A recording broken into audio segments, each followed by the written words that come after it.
Good morning বন্ধুরা, তোমরা সবাই কেমন আছো? আশা করি তোমরা সবাই ভালো আছো। তো আমিও ভালো আছি। অনেক দিনের পরে তোমাদের আবার আমি ব্লগ দিচ্ছি। আর জানো তো বন্ধুরা, আজকে তো শিবরাত্রি, সেই জন্য বলি আজকে শিবরাত্রির ভিডিও করি আর তোমাদেরকে দিই, আপলোড দিই। তো আজকে আমি সকালবেলা স্নান টান করে কী বলবো, পূজা এখনও করি না, পূজা করতে যাব। আগে খাবার দাবারগুলো করে নিই একেবারে ধীরে সুস্থে পূজা দিতে যাব। আর একটু দুধ আনতে যাবো, জানো তো প্রতিদিন দুধ নিয়ে সন্ধ্যেলা করে দিয়ে যাই। আর কালকে আমি ঘুমাচ্ছিলাম, বলতে ভুলে গেছি। আর দুধ বাইরে বসিয়ে দিয়ে চলে গেছে, তো সেই জন্য আর কি আজ আমাকে দুধ আনতে যেতে হবে।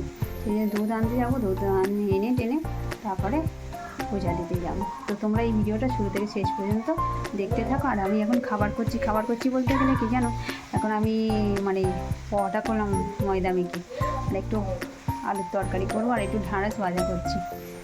দেখবে, চলো দেখাই। এই দেখো পরোটা করেছি, কত সুন্দর নরম নরম পরোটা হয়েছে, তোমাদেরকে কী বলবো।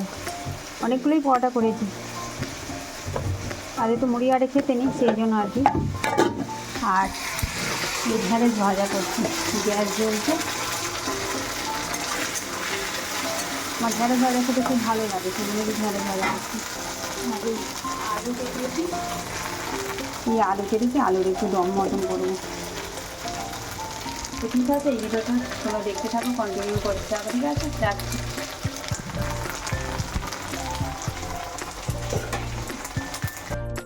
তো রান্নাবান্না করে আমি এখন দুধ আনতে চলে এসেছি, জানো বন্ধুরা। তো এটা আমার হচ্ছে বান্ধবীর বাড়ি। দুধ আনতে গিয়েছিলাম আর এক জায়গায়, সেখান থেকে আসার পথে বলি বান্ধবীর বাড়িতে একটু ঢুকি, আমাদের বাড়ির কাছাকাছি মধ্যেই চলে বললে। তো বান্ধবীর বাড়িতে এসে দেখি ও ঠাকুর পুজো করছে, ওর কাছে একটু দাঁড়িয়ে রইলাম, জানো তো অনেকক্ষণ থেকে। কী সুন্দর সাজিয়েছে শিব ঠাকুরটাকে, কি ভালো লাগলো, আমি দাঁড়িয়ে দাঁড়িয়ে দেখছিলাম। তো দুধ নিয়ে এসে ওকেও বলি, নাও তুমি গরুর দুধ পাওনি যখন, তুমিও তাহলে গরুর দুধ নিয়ে আমাকে একটু জল মিক্স করে সুন্দর করে গুছিয়ে দাও বলে, ও ডাবের জল, ঘি, মধু সমস্ত কিছু দিয়ে আমার দুধটা নিয়ে কি সুন্দরভাবে করে দিল, জানো তো। আর আমি নিয়ে বাড়ি ফিরছি, আর আমার অন্যরা বালতি মাথায় দিয়ে আসছে। আর বালতিটা যাদের বাড়ি দুধ আনতে গিয়েছিলাম, ওর মাই আমাকে বালতিটা দিয়েছে, বলে এটাও নিয়ে যাও। ওদের অনেক বালতি দেখতে পেয়ে আমি এত বালতি বলতে আমাকে একটা বালতি দিয়ে দিল। আর আমি এখন রেডি হয়ে বেরিয়ে পড়েছি, জানো তো, ঠাকুরতলায় যাব বলে। আমি এখন ঠাকুরতলায় যাচ্ছি, প্রায় 2:30 বেজে গেছে। আমার যা আমি দুজনে মিলে মন্দিরে গেলাম। এই দেখো, এটাও আবার আমার একটা কাকিমাদের মন্দির, আমাদের বাড়ির কাছেই। এই মন্দিরটা খুব সুন্দর, মন্দিরের ভেতরে আর এত সুন্দর বাগান, আর সামনেই নদীর ধার, তো এত ভালো লাগছে তোমাদেরকে বলে বোঝাতে পারবো না। তো নদীর ধারটাই আর যেতে পারলাম না, সন্ধেবেলা যাব আমাদের মেলার মাঠের মন্দিরে। আর এসে দেখি না সব এখানে পূজা দিতে এক একজন করে আসছে আর কি। বেশ দারুণ, বসে বসে দেখলাম আর কি, বেশ ভালোই লাগছে, যে যেমনভাবে পূজা করে আর কি। তোমরা দেখো কত সুন্দর লাগছে। এই একটা ছেলে আর কি, এও শিবরাত্রি করেছে, কি সুন্দর ঠাকুরকে জল ঢালছে, মালা পরাচ্ছে কত সুন্দরভাবে। আমার তো খুব ভালো লাগছিল ওর পূজাটা দেখতে, বসে বসে দেখছিলাম।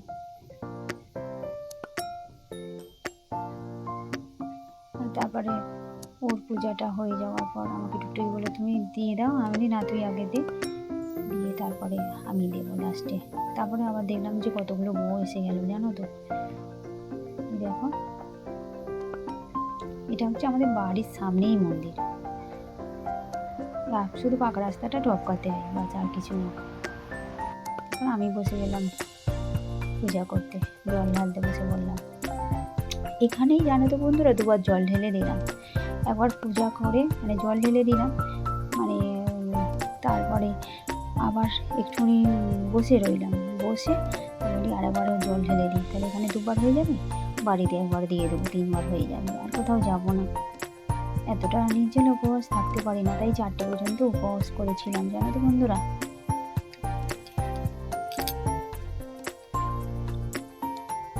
আর আমাদের এই ছোট্টখাটো মন্দিরটা এত সুন্দর দেখতে, পুরো শ্বেত পাথরের, তো পাথর দিয়ে তো মন্দিরটার চূড়া আছে। কাকিমা বলতে এটা আমাদের নিজেদের কাকিমা নয়, তবু হলেও কাকিমা।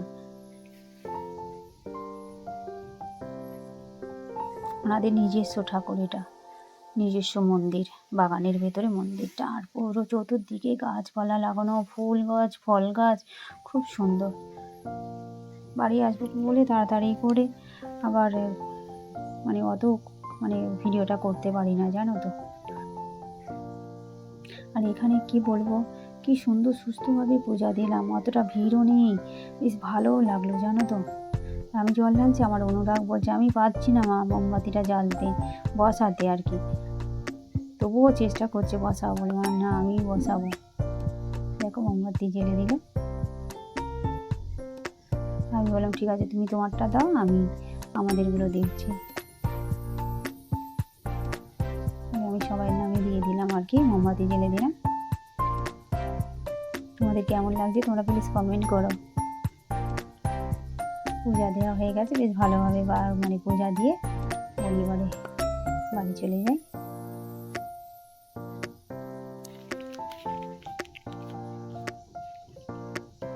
আর অনেক দিন যাই না কাকিমাদের বাড়িতে, কাছেই বাড়ি, তবুও হলেও একটু গেলে বেশ ভালো লাগে। আর এটা হচ্ছে আমার বাড়ির ঠাকুরকে একটু জল ঢাললাম। আর তারপরে খাওয়া দাওয়া করে একটু রেস্ট নিলাম, রেস্ট নিয়ে সন্ধ্যাবেলা দিয়া জ্বালিয়ে বলি একটু মেলার মাঠে ঘুরে আসি। আমার অনুরাগ খুব বায়না করছে, জানো তো, মেলার মাঠে যাবে বলে। আজকে তো মেলার মাঠে ভীষণ ভিড়, তোমাদের বলে বোঝাতে পারবো না, এতটাই ভিড়, মানে লাইন দিয়ে সব মানে জল ঢালে আর কি। দেখতে পাচ্ছ তোমরা, এত ভিড়, লাইন দিয়ে সবাই দাঁড়িয়ে আছে, এই সব লাইন দিয়ে দাঁড়িয়ে আছে। এখন মন্দিরের গেট খোলে না, গেট খুলে না বলতে গেলে মানে গেট এই মুহূর্তে বন্ধ এই কারণে করেছে, মায়ের পূজা হচ্ছে, গঙ্গা মায়ের, কালী মায়ের পূজা হচ্ছে। গিয়ে দেখি না গঙ্গা মায়ের পূজা হচ্ছে, গঙ্গা মায়ের পূজা হয়ে গেলে তারপর কালী মায়ের পূজা হবে, সেই জন্য গেটটা এখন বন্ধ আছে, নাহলে গেট খোলা সারাদিন রাত খোলাই ছিল। এই সময় ঠাকুরকে সেবা দিতে হয় তো। আর আমার মেয়ে, গিয়ে দেখি না আমার মেয়ে দাঁড়িয়ে আছে জল মানে ঢালবে বলে লাইন ধরে, আর এইটা হচ্ছে ওর মা।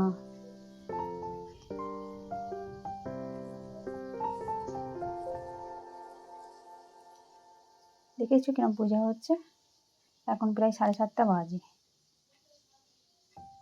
রাত 7:30। এত ভিড় হয়েছে, মানে জল ঢালার এত ভিড়, মানে লাইন দিয়েছে, সব লাইন দিয়েছে। একদিকে ভালো হয়েছে, নাহলে হুড়োহুড়ি করে কি অসুবিধা হয় জানো তো, কে কার ঘাড়ে পড়বে তার ঠিক নাই, সেই জন্যই লাইন করে দিয়েছে, ভালো হয়েছে লাইন করে দিয়েছে। খুব ইচ্ছা ছিল এখানেও জল ঢালবো, যেহেতু খেয়ে নিয়েছি না, ওই জন্য আর ঠিক লাগে না। খাওয়া দাওয়া করে ঠাকুরের মাথায় আর জল ঢালতে ভালো লাগে না। দুবার তো ওখানে ঢেলেছি, ঘরে একবার ঢেলেছি, আবার কি। আর 4টের সময় করে এসে খেয়েছি, খেয়ে দিয়ে আমার জল ঢাললে গিয়ে জল ঢাললাম না। মেয়েকে বলি একটু ঠাকুরের একটু ছবি তুলে দে, মন্দিরে তো ফোনের অ্যালাউ নেই, যেহেতু আমাদের সামনে মন্দির বলে, এটাও তো আমাদের বাড়ির সামনে মন্দির বলে আমাদের চেনে জানি বলে অতটা কিছু বললো না। ফোন দিলাম ওকে দিতে, আর একটু ভিডিও করে দিল আর কি।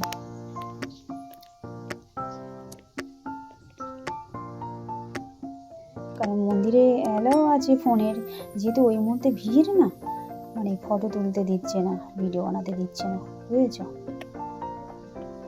আর আমি অনুরাগকে নিয়ে একটু ঘুরছি, এত লাইন দেখছি আর কি, যে এত ভিড় হয়েছে, কোথায় লাইন গেছে একদম পুরো। আমাদের মেলার মাঠটা তো ভীষণ বড়, জানো তো, এত বড় আমাদের মেলার মাঠটা, কোথায় লাইন চলে গেছে। তোমাদের পুরোটাই দেখাবো আর কি, ঘুরে ঘুরে। আর এই দেখো সব নদীতে স্নান করছে, স্নান করে আবার এরা সবাই জল ঢালবে।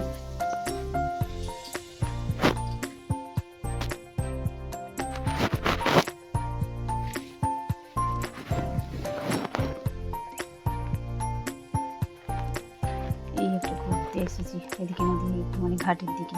আমি বলে একটা সেলফি ছবি তুলে দাও, আমার ভাই বোনকে সেলফি ছবি তুলে দাও, আমার বলে নদীতে নামবো, এদের নাম, আমিও নামি তাহলে তোদের সঙ্গে, বলে আমিও নামলাম। বেশ ভালোই লাগছে নদীটা, সেই মানে জল, সেই সময় জোয়ার, আর কত পানা ভেসে যাচ্ছি সেই মুহূর্তে।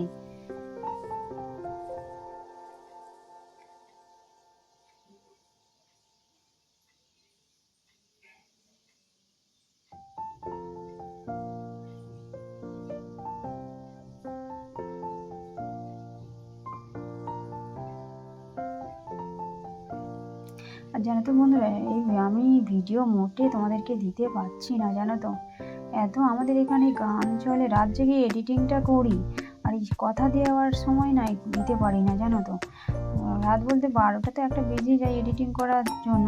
এবার কথা দিতে আর ভালো লাগে না। শুয়ে শুয়ে কথা দিলে কি হয়, কথাটা যেন ভালো ঠিক লাগে না।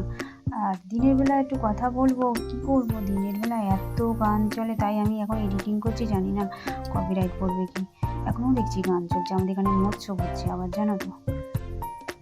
বাড়ির সামনেই আবার মৎস্য হচ্ছে। আমাদের এটা হচ্ছে বাজারের মৎস্য, একবার পাড়ার মৎস্য হবে, আবার বাজারের মৎস্য হবে। এত গান চলছে কি বলবো। আর আমিও জলে নামলাম একটু পা হাত ধুতে, জলে বলতে নদীতে নামলাম। নদীর জল দেখেছি কিরকম ঘোলা, কত কি ভেসে এসেছে। আর দেখো কি ভিড়। আমাদের তো পূজা দেওয়া হয়ে গেছে, আমাদেরই বলছি, আমার মেয়ের পূজা দেওয়া হয়ে গেছে, একটু ঘোরাও হয়ে গেল, অনেক ছবি তোলাও হয়ে গেল। তো বন্ধুরা, আমি এখন রাখছি।